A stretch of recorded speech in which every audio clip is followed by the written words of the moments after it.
नामियारे लेखक अदीब तालीमदान प्रोफेसर लियाकत अज़ीज़ सोलंकी जी 5 वर्सी तकरीब टंडो मोहम्मद खान जी प्रेस क्लब में मुनक़िद कई वई। तकरीब में सिंध जे कुन कुर्छ मां आयल मुहक़िक़नि, अदीबनि, तालीमदाननि, दानिशवरनि ऐं लेखकनि वरी अंग में शिरकत कई। क़ाज़ी शम्स जी रिपोर्ट।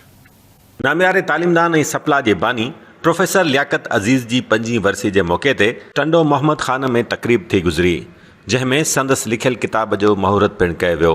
सिंधी अदबी संगत शाख़ टंडो मोहम्मद खान पारां रिथियल तकरीब खे ख़िताब कंदे मुक़ररनि चयो त प्रोफेसर लियाकत अज़ीज़ सिंध जी तालीम लाइ पाण पितोड़ियो। हुननि घुर कई त प्रोफेसर लियाकत अज़ीज़ जी तालीमी ख़िदमतुनि खे नज़र में रखंदे टंडे मोहम्मद खान जी मुख़्तलिफ़ दर्सगाहुनि खे संदसि नाले सां मंसूब कयो वञे। टंडे मोहम्मद खान जे हिकिड़े ग़रीब खमीस जे सोलंकी जे घर में जनम वरितो।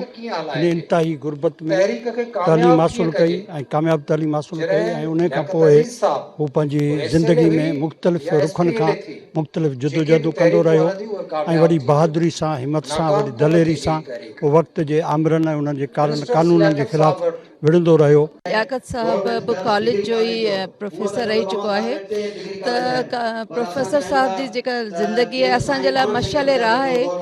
हुन जेको तंज़ीम में जेको किरदारु आहे हुन जी घण रुखी शख़्सियत आहे। हुन सिंध जे मुख़्तलिफ़ मामलनि ते बाक़ाइदा हिकिड़ी भरपूर जदोजहद हलायूं आहिनि। हिकिड़ो बहितरीनु दोस्त हो जंहिं सॼी ज़िंदगी जेको आहे सो इंसान ज़ात जी ख़िदमत, जेको आहे सो मज़हब ज़ात पात खां मथे जेको आहे सो तॾहिं असांखे इहो दर्स ॾिनो। हिते ही शहर ख़ुशकिस्मत आहे जंहिंमें इन जहिड़ो हिकिड़ो नायाब हिकिड़ो शानदार माण्हू पैदा थियो ऐं हिन शहर जे माण्हुनि जी इहा ख़ुशकिस्मती आहे जेके उनखे यादि कनि था, उनजे कयल इन पोरे खे वरी वरी वरजाइनि था, उनजी यादगिरी खे ॾिसनि था। असीं चाहियूं था त गवर्नमेंट गर्ल्स कॉलेज जो पायोनियर बि संग बुनियाद रखंदड़ बि साईं लियाकत अज़ीज़ आहे।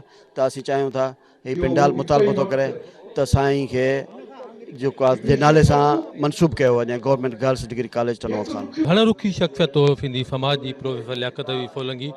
उन जूं लिखड़ियूं तोड़े, उन जूं तइलीमी ख़िदमतूं तोड़े, उन जूं समाजी ख़िदमतूं अॼु बि ॻाइजनि पियूं ऐं हीअ अॼोकी तक़रीब उन शइ जो मिसाल आहे त प्रोफेसर लियाकत अज़ीज़ सोलंकी खे अॼु 30 सेप्टेम्बर 2023 ते 5 साल पूरा थी चुका आहिनि संदसि विछोड़े खे।